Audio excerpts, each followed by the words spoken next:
Thank you. Um, we are 100% residential. 85% of our work is all insurance. The same thing. I have been training my team to we just recently branched out to hire more people. We were a very small office previously. But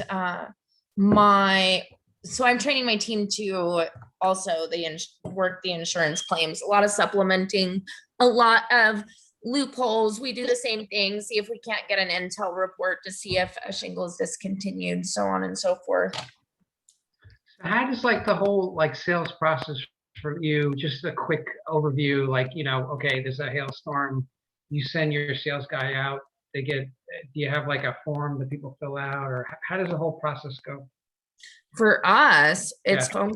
Well, we use lead services, or they call in off of Google. But we have somebody answer our phone, and then we use a CRM program, and we input their information into the computer. And then my team schedules one of our sales guys to go out and do an inspection. They upload pictures, they upload their inspection notes, we order an Eagle View on every single project, because our distributor gives us the cost of the Eagle View back when we order product from them. We're gonna interrupt you as we go along. Do they have like drones or something doing the Eagle View, or is it like so I don't use drones, but Eagle View is a satellite service, so sometimes if our sales guys are on top of it, they'll order the Eagle View before they even go out on site. We order them on every job just for simplicity. So when you're putting together the estimate, and Justin shouldn't, like, as you're doing insurance claims, the insurance companies like it detailed line item by line item. They don't. I used to just do lump sum estimates, and it's so much easier to deal with the insurance company when you break it out. And so your Eagle View helps you do that. Eagle View, is it pre-damage or post-damage or both, or how's it work? Our Eagle View is just it's a report of satellite images that gives you measurements. That's nothing. That's all it does. But does it show you damage or anything? No. It just gives you measurements of what, the roof? Yep. Oh, okay, so that maybe your goal is to replace the whole roof. Yeah. And also, I mean, we just order on every job because it also helps you with your material. Like, even if you were just doing one plane, it gives you your ridge measurements, it gives you your step flashing measurements, it gives you your roof to wall measurements, it gives you your eave measurements, your rake measurements, it gives you everything. And so it's a really nice tool to break down an estimate, but also to do material ordering. Now, you guys, do you actually do the roofing yourself, or do you contract that out to actual people who do the roof, or how does it work? I'm sorry, really quick. I'm sorry, one of my team members was messaging me. Do you have the guys in your company that actually fix the roof, or do you go to other companies and have them fix the roof? So we've done both. So we've had in-house crews where they were actually our employees, and then we've also had subcontractors. So right now we're just using subcontractors, and we have one in-house guy that goes behind and does all of our like repairs, smaller jobs, punch list, warranty work. So this internal guy would kind of be, I mean, these outside guys that you hire, are they just teams, or do they have supervisors as well, or maybe your inside guy kind of visits the site? Well, mostly what happens is with those subcontractors, like for us here in Spokane, we're not as big as Dallas, so I don't know what that looks like over there. But like here in Spokane, the owner of the company typically is out there with their crews. They're, you Right. know, they're working. And so we have found that hiring subcontractors is better than from, and this is just in our experience, it could be because we didn't have good quality employees previously, but when you're hiring a subcontractor, you're hiring a business. And so they have a lot more at stake. You know, they take pride in their company name. It's their livelihood, just like you. And so they treat the properties better. They do better work. They have a little bit more accountability and ownership in their job. So.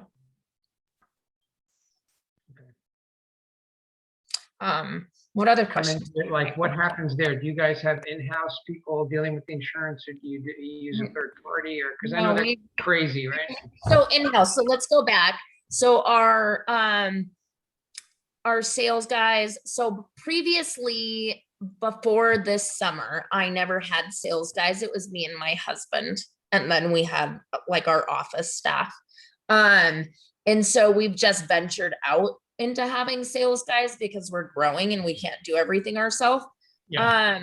And so typically, like before we got salespeople, I would sell and do all the supplementing and insurance work. But the way that looks now is like, so we have our sales guy will go and inspect, they'll document the damage, they'll take pictures. They, even if they've already filed an insurance claim, they will come back with that information and email the adjuster their inspection report, their pictures, their and their estimate. So sometimes the adjuster meeting's already been out and has given a claim estimate already.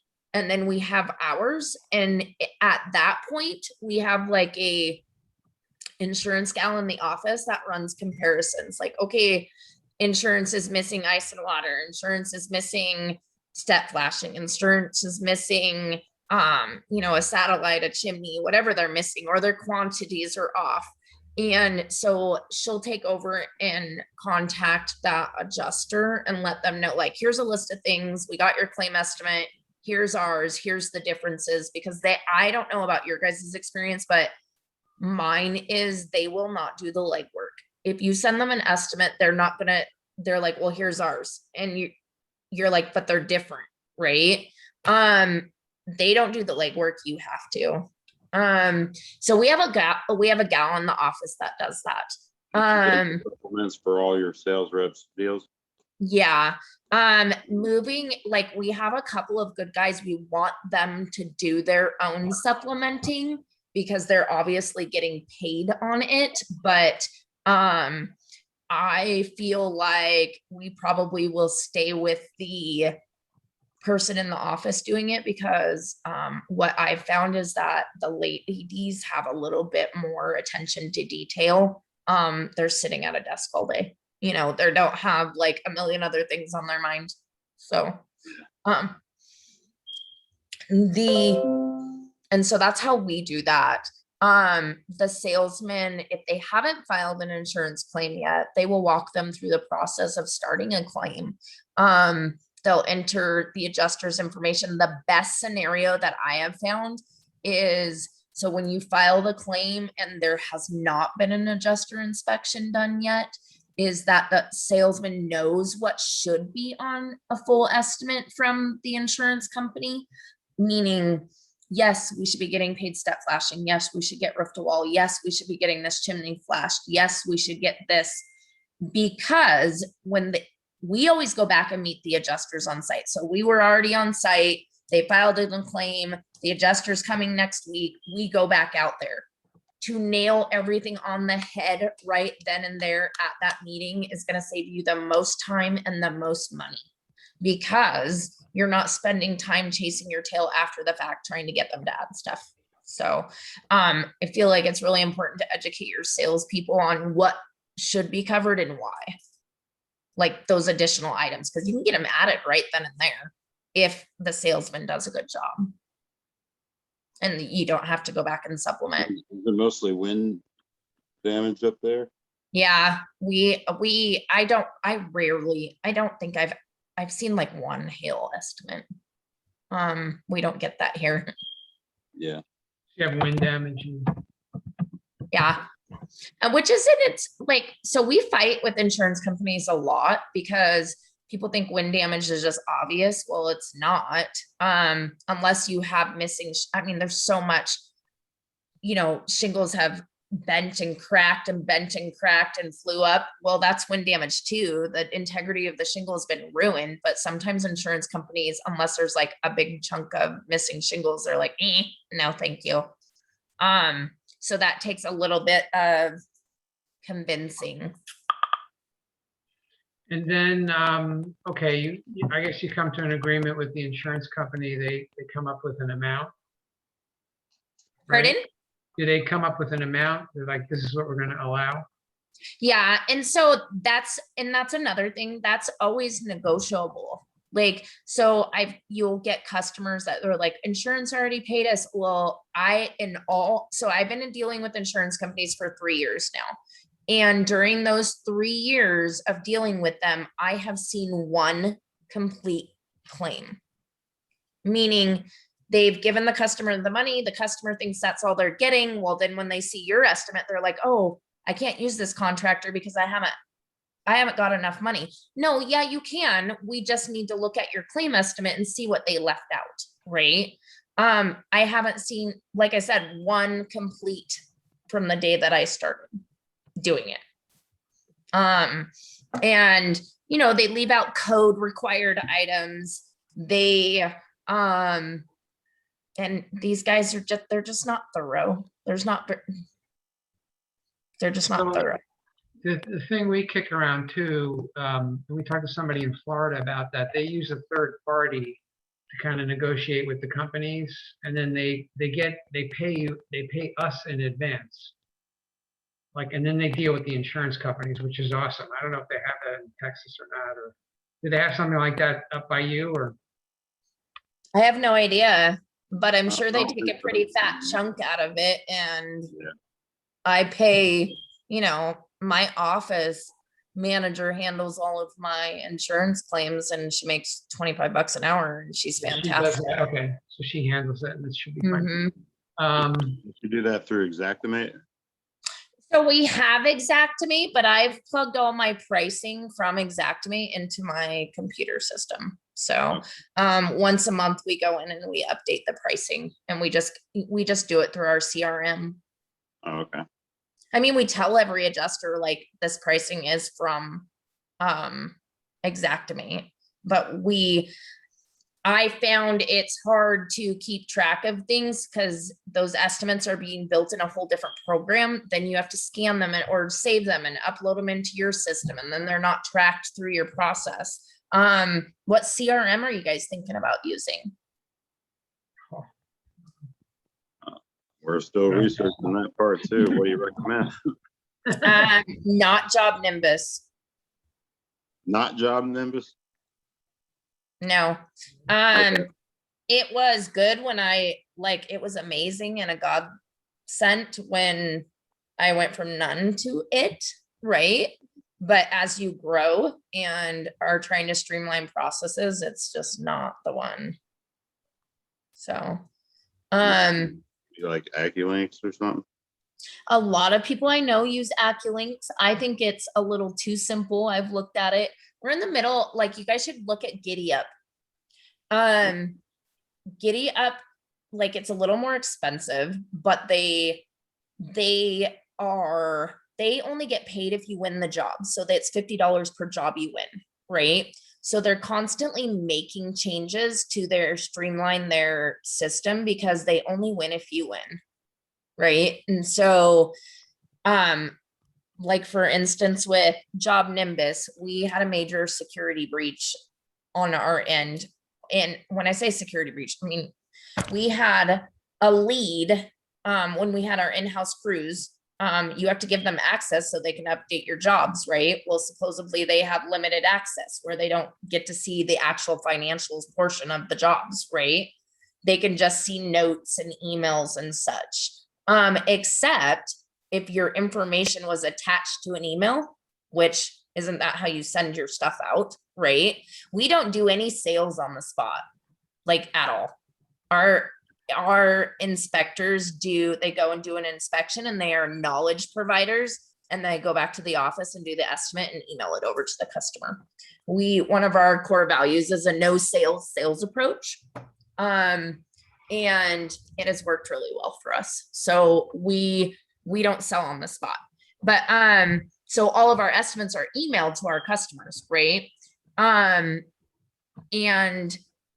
all of our subs or our installers could see all of our estimates and our pricing.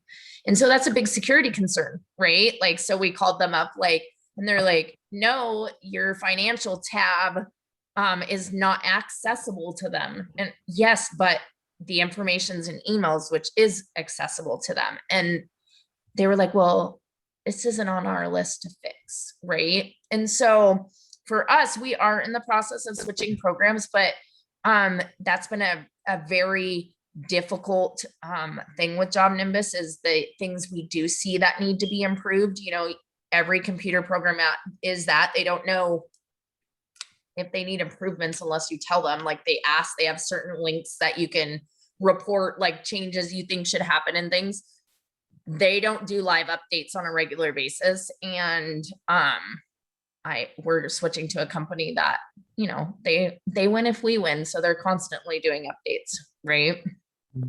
I would say when you are researching, finding something that is very easy for your subcontractors or installers to communicate and get updates on the projects back into your system is the best. Like a streamlined process where that stuff just goes directly into your CRM.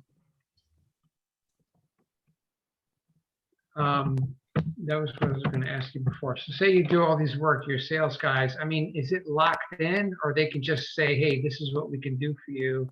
And then So the use- homeowner has to agree. I mean, you could do all this work and they can say, okay, I don't want to use No, it. every customer of ours signs a contract. So Before you do work, or how does that work? yeah, before there's contingency agreements that we use. And so a contingency agreement, they can get signed on the spot. And what that is giving us permission to work with them on this specific claim with this specific insurance company for their roof. And it kind of gives them a commitment too, because there's a lot of work that goes in with insurance claims. That's why a lot of companies don't do it. By us, a lot of companies will not deal with insurance because it's a lot of work, right? And so we also, once they agree to use us, we do a contract. And in that contract, it states we will do the work that your insurance company approves for the price they approve. So meaning if they pay for a half a roof, we're only going to do a half a roof, right? Unless we end up in another agreement between the customer and them, right? It also enables you to continue to do insurance supplements. You're not bound by an estimate that you've given to the customer. Say your salesman goes in and gives an estimate, and he finds a bunch of other work that is needed, or they left off flashing or whatever. You're not bound by that estimate. You then can supplement, right? That needs to be in your contract. Something, to the extent where I'm going to continue negotiating with the insurance company, we just say it will, in our contract, we're not signing for a dollar amount. We're going to do whatever insurance does, whatever they approve for what the price that they approve. So what that does is at the end, they say, I'm not paying for this. Well, I didn't agree to also do that if they didn't approve it. So that's your contingency, I guess. Yeah, you don't want to get you don't want to tell them you're going to replace a roof and then you don't get paid enough. That's silly. Yeah. But on top of it, like a cut up roof with all of the different line items that they have in Xactimate, you're getting so much more money than you would off of a retail customer anyway. So that's also why I do it, because Kurt Linnington, Yeah. also he was in our at- group. Yeah. So he doesn't give one single estimate to any of his customers. Their salesmen sell the jobs without estimates. And when he first told us that, I was like, how is that even possible? My customers are like, no, let me see an estimate first, right? And I started looking at it, like he said, you know, that you wouldn't take, if you got in an accident, right, in your car, think about the last time that maybe you got in an accident and you took your car into the shop. Did you make them give you an estimate first? Nope. Because you knew insurance was going to take care of it, right? And so, but you also wouldn't have taken your vehicle to a mom and pop, you know, well, maybe that's the wrong word. You wouldn't take it to some unprofessional little hole in the wall place that does a crappy job, right? Or uses cheap materials or whatever. No, if it's the insurance company's bill, I'm taking it to the dealer, right? And so a lot of customers get caught up in the roof industry or in the roofing industry, like I need to get 3 estimates and the lowest one is what I'm going to go with, or the best one. And we're like, why? Your insurance company is paying for it. Like, You want to save them money? to be honest, what do you care? The only thing that's going to be out of your pocket is your deductible. That's it. That's all so we try to sell them. Like once I got that perspective from Kurt, I've sold a ton of jobs with that. Some people are just assholes still, and we're like, no, I want to see what it's going to cost. And that's fine. Because what happens is if you do a full line item estimate, like out of Xactimate, say, with every single thing that you could possibly get from insurance, right? So steep charges, renailing the sheeting, your second story charges, your asbestos charges, like if you charged every single line item, the customer, if they were paying out of their pocket or they were comparing prices, they would laugh at your cost, right? Because it's going to be higher than other people that are giving them just like this lump sum retail price, right? And so I warn those customers that are so adamant at getting an estimate, I warn them up ahead of time, like, hey, yes, absolutely. Since that's what we don't typically do that, but I'm going to give you an estimate. This is an insurance estimate. For whatever reason, some of these are not covered by insurance. We're not going to do them. But like, say you're going to have to pay out of your pocket, I'll give you a cash discount, but this is our insurance pricing. So, I don't have to do that very often because we're kind of good at not giving them estimates until we have a contingency agreement signed and we're negotiating with the I customer. mean, that makes sense to me. I don't know. Like your insurance company's gonna pay for it, you know? Yeah. And so, it just depends on your salesman though. I've listened to some bad conversations, you know? Where are you getting salespeople from? I guess these are experienced people you're pulling from other companies, or how does that work? So remember I said salesmen are new to us, right? Yeah, And so, we have one of the guys actually came from another roofing company, one of our competitors. I'm shocked because he's a great people person, but he's not a number person. Like I haven't seen one correct estimate yet. And, but he's a good people person. They love him. Right. Another salesman that I have, he was inside sales for one of our distributors. So, good on the computer, good with numbers, good with people. He's brand new. And so I don't really know what he's capable of yet, but, I still sell. I'm trying to get out of it. I'm trying to build a sales team so that I don't have to do that. My office manager sells too. I just had a sales competition and she blew everybody out of the water. Like she sold more than triple what everybody else did. Wow. So, What was she doing differently? thoroughness and like, just So like our big deal is, you know, one of our company core values is relationship before business, right? You call me, I'm asking how, I heard your kids in the background. I'm asking you how old they are. Do you know, I'm building a relationship. I'm building trust, because at the end of the day, if you're competing against other roofing companies, you're all selling the same product. The only thing different is you're selling yourself. Like, that's it. You're building trust and to get them to buy from you, because you're not selling anything different than the next guy. So, and so it's the relationships, and then it's the follow through. So doing what you say you're going to do. If we have a deal that we like to see our estimates out within 48 hours, right? And so, but for insurance work, that looks a little different.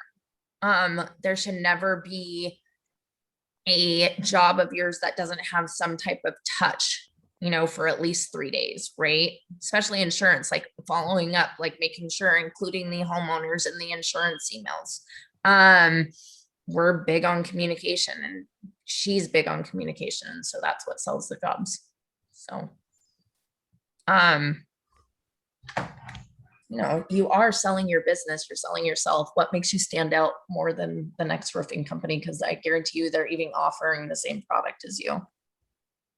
Do you do Like- anything like Burton does? Like Burton goes around beforehand and he kind of starts the relationships with people. And you Yeah. know, looks at the roof, say we're going to check out your roof. If something needs to be fixed, we'll fix it. If it's under $500, or you do the same So approach, he- or how do you know? So I've never door knocked before. I haven't needed to.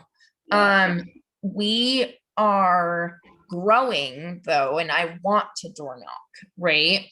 And so we just started that, and like seeing, so from Kurt Lennington as well, your projects that are going currently, like in a neighborhood, right?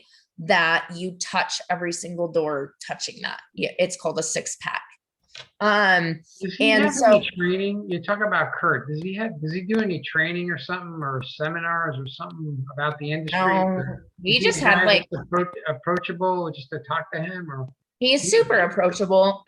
We just had like an hour-long conversation. I got all of that out from an hour. But no, but he does speak at a couple like I heard him originally at a conference. So, that model that he had for the 6-pack. So if you can think about it, like cold door knocking and cold door knocking, it's difficult, right? yeah, So it's about getting on their roof, right? Like you need to get us an appointment set and like get on their roof. And so what gets you on that roof? So what gets not even the door slammed in your face, right?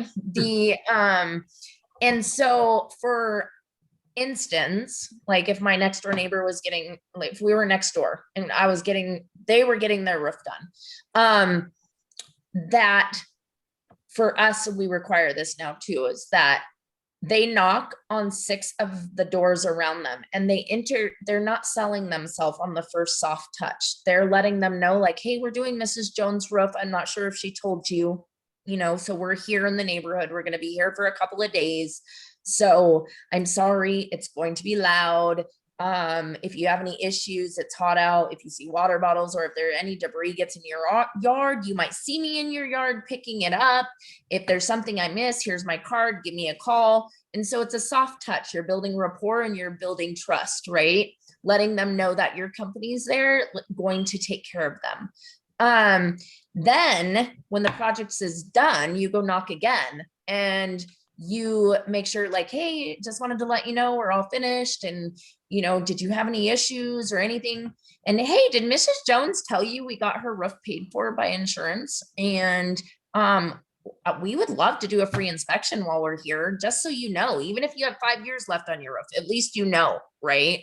Or you have no damage, at least you have a report of like how old your roof is, and it's free, no charge. And the likeliness of letting you do an inspection is a lot higher than just going and knocking on random doors.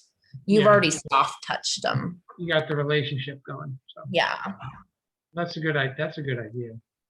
We don't want to bother you, let us know, and then after you go, hey, she Yeah, just that's got. how I get most of my deals. Is every time there's a bill, just sorry about the noise and the mess, and go from there. Yep. Oh, by Yep. the way, Yeah, by the way, did you know it cost them nothing but their deductible because it had wind damage and that's covered. And I would love to get on your roof and let you know if there's any up there, you know? But I've never personally door knocked. I probably never will, but how did you say you get your leads? through Google, through Home Advisor, through Thumbtack, through Okay. Do they just- contact you? That's interesting, like they contact, they're hot, they're not I cold need, leads. I need They're somebody. great leads. You'll hear a lot of contractors, they do not like Home Advisor or like those kind, they'll say that's just a ripoff, right? Don't they give it to like 3 different contractors or something like Yeah. that? Yeah, Yep. so those customers mean business and they want it done, but they're perfectly all right with wasting 2 out of 3 people's time. Well, when we go out to site, we tell them, we encourage you to get a couple other estimates because we're confident that we're doing a good job and we're standing out. Yeah, And we tell them, like, you should get a couple other estimates if you're concerned. We should all be in the same price range. If somebody's off, like there's something wrong, right? We should all be within like 500 to $1,000 of each other. That's industry, there's an industry standard, right? And so we tell people, go ahead, call a couple other people, get them in there. We encourage it. Competition is healthy, right? Like it keeps everybody honest. And we straight tell our customers that too. And it's worked wonders for us. So, most of our business comes from those leads, like we probably spend anywhere from $4,000 to $10,000 a month on, well, probably not 10,000, more like $4,000 to $5,000 a month in Home Advisor leads. But with that, I'm doing, last year I did 1.5 million. This year we're doing 3 something. So, Wow. and we're just small. I mean, we have like 2 office ladies, and just now getting 2 salesmen. So what's like your target margin? Like, what do you want to make at the end of all this? And like, we've talked to some other people and they've given us kind of a breakdown, like say, okay, well, we want 45%. And then from there, there's this piece, and then we end up with the rest of it. So like, what do you generally try to go for? I would love a gross profit margin of 45%. My lowest is 35. Like I will not go under 35%. 35%. And so I'm just gonna tell you though, that's one reason not to use Job Nimbus 2. I honestly, the tracking is terrible. I couldn't tell you. I would have to manually have to go in and tell you what each job's profit margins are. So, that's a terrible. So, we have some jobs that get up to 65% though. Like roofing's a cash cow. Yeah. I know, that's why we're looking at it. I'm like, everybody's a freaking roofer. I'm like, why am I not a roofer? Because everybody, you talk to Apex, like, what do you do? Roofing. I'm like, all right. And I was talking to, that's how I met Justin. I'm like, Justin, we should do something. He's like, let's go. I got the accounting. Justin, what do you do? well, I'm like a half-ass roofer. I go and do the door knocking and set up the whole job and try to hang in there and not get kicked off of it by somebody telling me months later they did most of the work when we had an agreement.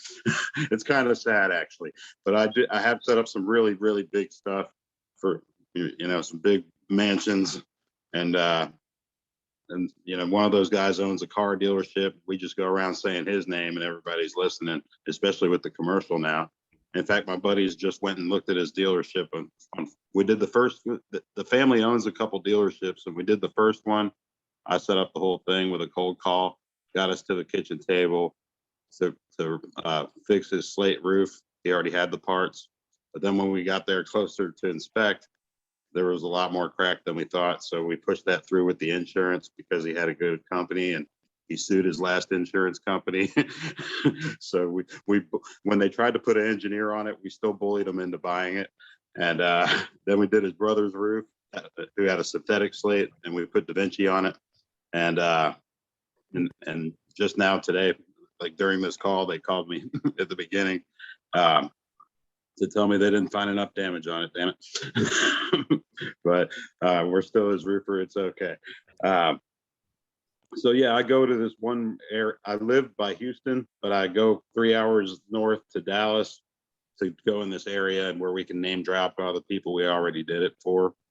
And we just got in with the most high-end real estate agent in the area, and it's going to be huge. Yeah, who do you Got it line where we yourself finished. like? She used to have a roofer and we backed off her for a couple years, but now that roofer is no longer leasing a spot from her and she's mad at them and we're her roofer now. Well, that's great. Yeah. That was Yeah. another thing I was gonna ask you. I mean, you get your leads in and whatever, but do you align with any like real estate agents or you try to make relationships with I have a ton of referrals. I give referrals. Like, so I'm going to tell you, Michael, like I used to manage automotive dealerships. Oh. I manage a John Deere dealership. My husband was in construction, he framed houses and can do every line there is, but he was into framing, right?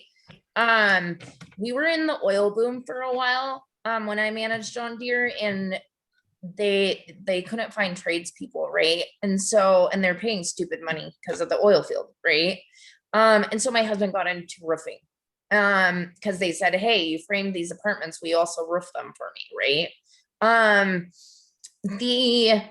When we got back, we moved to Spokane like 6 years ago, and 5 years ago I was diagnosed with stage 4 cancer, and so I quit working, right? And it was the best thing that ever happened to our family because I was a very hardworking, making a lot of other people money, right?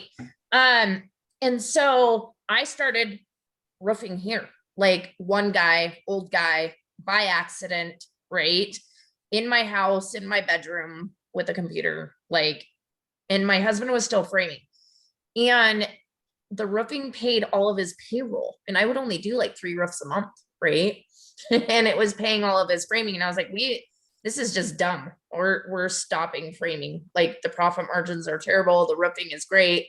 And so we moved into roofing. And it has grown exponentially from there. Just every year we've doubled, right? I think I might have gotten off topic. That happens to me often. Are you okay now or what? You said you had cancer. I did. I'm all healed. I have my hair back. God bless. So, Thank God. it was pretty rough. But it was the best thing that ever happened to us. So where I was getting at, we kind of we didn't stumble onto it, but we kind of stumbled onto roofing, right? And realized it was a cash cow, ended up getting a brick and mortar and we just went with it. And so I started working with my husband and just growing. So I know where I was going. I've never really had the time to go and market ourselves because it just blew up, right? I still don't have the time to do a lot of things, but that's why I'm slowly hiring teams and slowly hiring people. And that's why we got involved in Apex, is because I want to grow the right way, right? It's really important to make sure that you get your core values and your standard operating procedures and know okay, so my salesmen are going to be responsible from A to Z, step by step what they're going to be responsible for. Maybe I have a production manager and they're going to be responsible from A to Z. It's really important to do that because we probably spent a good year chasing our tails, not knowing what that looked like because we were small and blew up too fast. So, so no, I've never had an opportunity to go meet realtors. No, go, align with people. I don't need to either though. I mean, it's doing great. That's great. Um, But you see yeah. in your area, I see it like everywhere I talk to people, it's like bananas, like this whole roofing thing. Like I never thought about it, but now I see it. It's not their money. As far as sales jobs go, there's not much else where it's not their money. Yeah, Right. the interest is paying. Right. So you're not dealing with, oh, I can't afford this. And you're not dealing with, you have something they need, right? They 100% need your services. It's not like you're just doing something, you're trying to sell clothing, Yeah.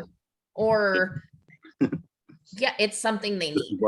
This is why you have insurance. Yeah, absolutely. right. So what are the deductibles in Washington? Typically about 1,000 is your average. Oh, wow.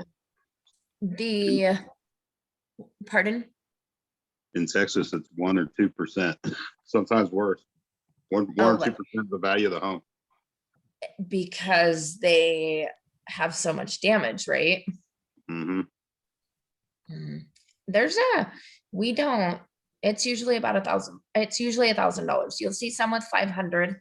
Okay. I just got a condo building that had a $10,000 deductible. That's the highest I've ever seen. I've never seen that. So 1%. Holy cow. I've never seen somebody do it on 2% for the high ones.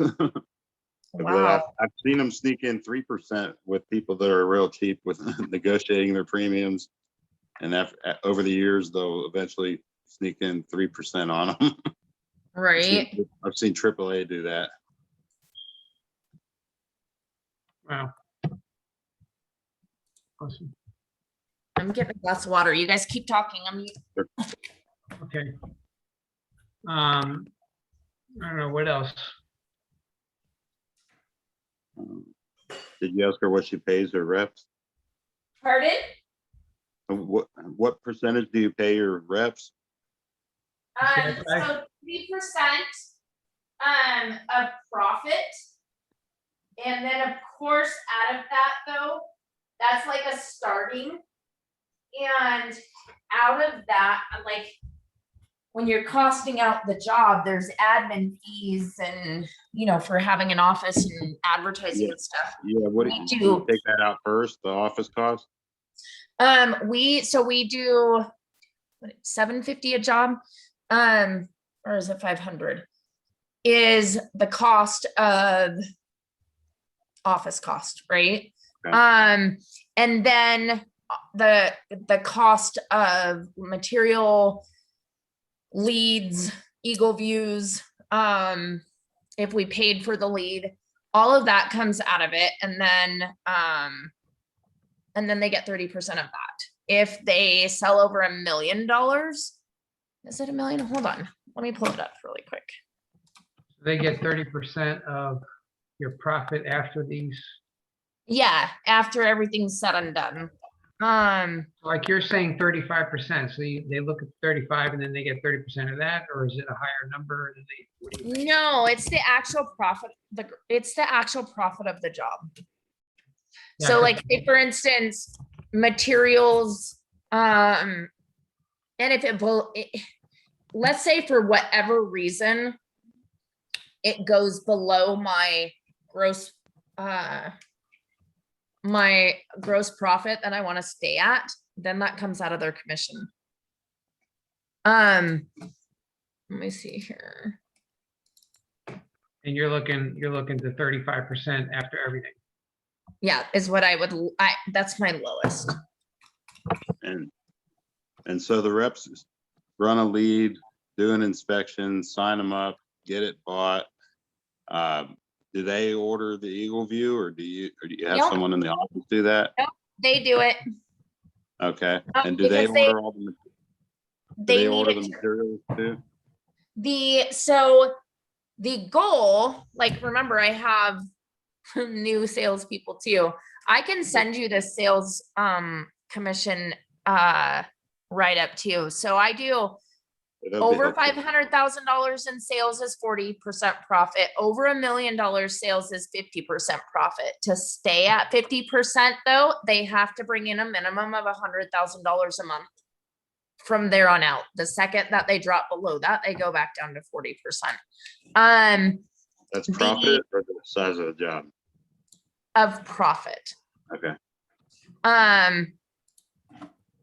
Hold on one sec here.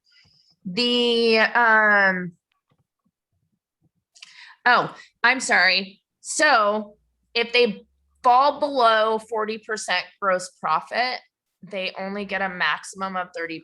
So like say for instance, they're at a 50% commission because they're selling over $1 million, right? They fall below a 40% gross profit margins, they only get 30%. And I have all this in writing I can send to you guys. So they are responsible for, so basically their sales jobs is broken up into 4 distinct areas. You're signing the initial agreement. That's like getting to that point to where you get a signature on the agreement is 25%, right? Insurance adjustment is 25%. Formally, contract the job is 25%. Build and collect is 25%. So like, if you could think about, so they're building the job, they're doing everything they need to perform to manage that job and hand it over to the production team. So building and collecting is be available during the production of the job, get any change orders signed for supplements or other items, and collect the job in full upon completion. So if you think about it, like for us, a big change order is needing new decking, right? The crew gets that all tore off and it needs new decking. They should be contacting their salesman because that's going to up their commission by a lot, right? And so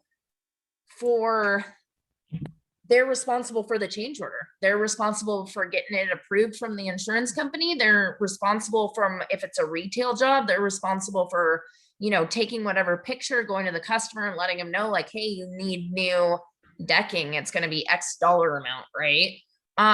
That's their customer. So they take them from inspection to 100% paid. So, and it's their customer. Everything that happens on that job affects their commission. So, and that's why it's such a big commission, is because they're handling the customer till the end. And it also affects them. Say, for instance, a job goes sour for whatever reason. It's affecting their commission. So they better have a handle on it, right? I've had a customer, like the crew didn't tarp the freaking pool, or, and they wanted us to clean it, or like a crew damaged some fascia or something, and we had to buy more fascia.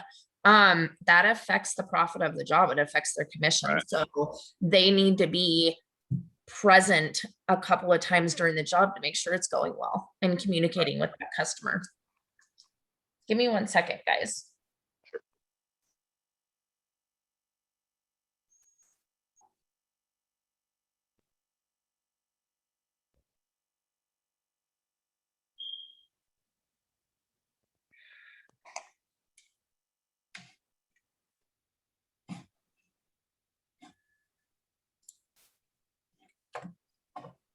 Yeah, I'm here.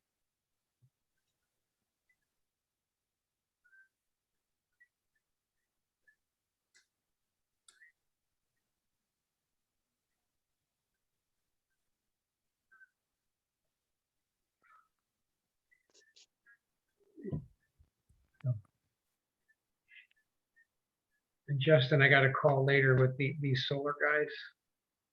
With who? We talked about it last time, the solar company. Oh, yeah, cool. I'm gonna have a call with them at 7, just to talk about the Dallas area and stuff, like What is it? that, what they're doing. and see what the opportunity is, but that could be quick, like cash. Yeah, I like the idea of that. Because you got the connections down there, and then we'll split the, whatever the freaking thing is. Yeah. split it, You know, I think that'd be good. Bread and So butter up. there, do we have pictures that show that there was drip edge on the rake?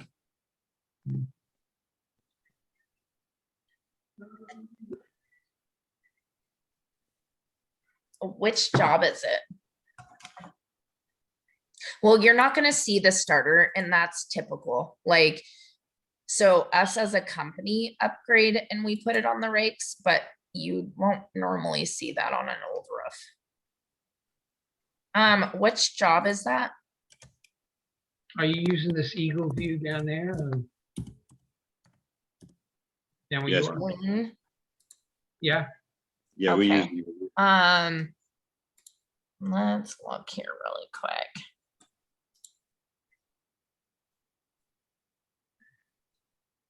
Well, that's crap. That's what it's gonna take to do the job.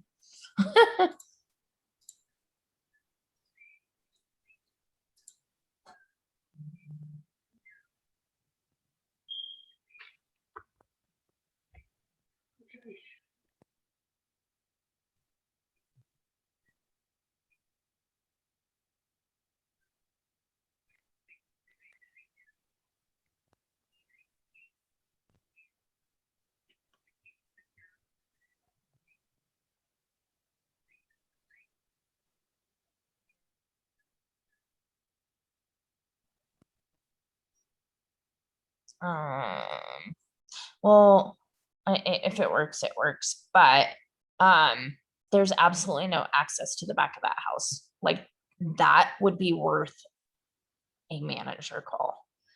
Yes. Now, I could understand not paying the starter and the drip edge if it didn't previously exist, if he doesn't have code upgrade coverage.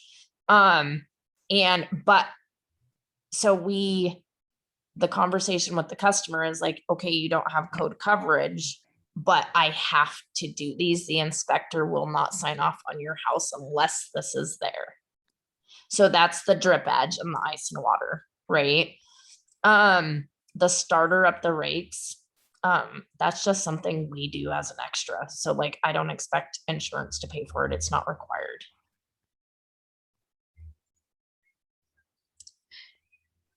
Yep, and just say Palmer will upgrade it.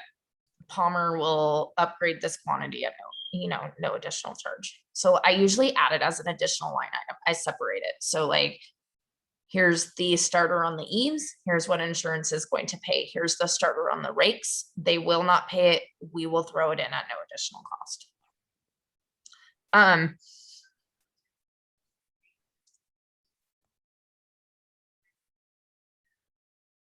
Same comp.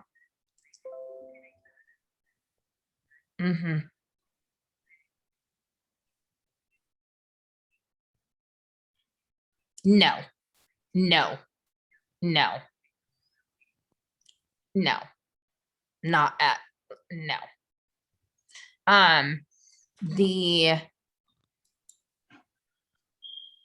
It's not our fault that like their insurance company, like she doesn't have code coverage. More questions, because I do have to get on to the next. Yeah, I don't know, anything else, Justin? No, I guess not. Oh, do your salespeople handle like scheduling things with the crews and ordering from the supply house, or do you have like an No, office? so Giddy Up, if they did their estimate correctly, links directly to our distributor, and it's a push of a button to order the material. Oh, cool. As far as scheduling, we have a project manager that does that. Okay.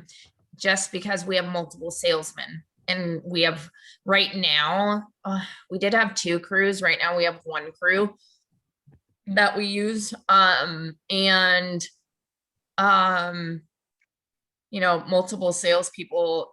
scheduling, what happens is then they're trying to make their jobs more important because they don't get paid until it's done, right? And so, and that becomes a problem. And is there a lot of licensing involved in Washington with the roofing? Or is it like? I mean, you have to have it. Labor and Industries is huge over here, so we brought a crew. Do you know Eric Gonzalez from our group? I think so. Yeah, we. So talked to him, right? he sent us a crew to use, and so like Labor and Industries isn't a thing, I guess, in Colorado or Texas. So Yeah. they literally will go by your site, and if you're not harnessed and roped off the roof, you can get like up to $10,000 fines. Oh, wow. I don't know why you wouldn't want to be roped off or and tarped off of some of this stuff, but they're sticklers. They'll drive around and look for the shit here. Yeah. Yeah. Yeah. I spent 3 weeks in Washington this summer. Yeah, they're not playing with the permits. My family lives on San Juan Islands on Lopez. Oh, my husband built a house over on Lopez Island. Yeah, it's nice out there. Quiet beaches with no one on them. Within a few Yeah, minutes walk he had to from live that. on site in a trailer because it's so far away. Yeah. Yeah, and there's nowhere to stay there. It's always look whatever's available. Yeah, it's nice up there. Well, you guys, I mean, take my cell phone number down. If you guys have any questions, feel free to call me. If you guys, want to schedule a different Zoom because you've collected more questions, I'm open. I've had a lot of help along my way that it's important to continue to offer that, assistance. So. Oh, awesome. I appreciate it. So my cell phone number is 509 919 9580. Awesome. Wow. That's great. How many times have you used Derek? Pardon? How many times have you used Derek's crew? We used it for a couple of months. Okay, cool. We are, they went home. I think that he's going to come back. It was quite expensive for us though, because, they're traveling, right? So to use them, it's like $30 more a square than our average installers here. So, if we can stay local, that's probably best for us. Yeah. Because Right. $30 a square is a big chunk of money. But of course, that paid for hotels and stuff for them, so. Sure. All right, great. No, I appreciate your time, Jennifer. I know you're busy. You gave us a lot of time. A lot of good. Well, feel free to call me if you need something. Text me. Texting's probably the best. You work all over the state up there? Do we? No, we just are trying to open up two other branches on the other side of the state, but we stay pretty local to Spokane. It's the second biggest city here, and it keeps us pretty busy. Okay. I couldn't see like spreading out anymore without like, growing our team. All right, guys, I'm gonna have to go. I have another All right, call, hey, so Thanks so much again. Thank you so much. thank you. I appreciate it. Let me All know right. if you need anything else. I appreciate you. Thank you. All right, bye. Okay, bye. Yeah. All right. Good information, Yeah. I guess, compare the guy in Florida. Well, it depends. She does her own, a lot of stuff in-house. Yeah. Um, They have no problem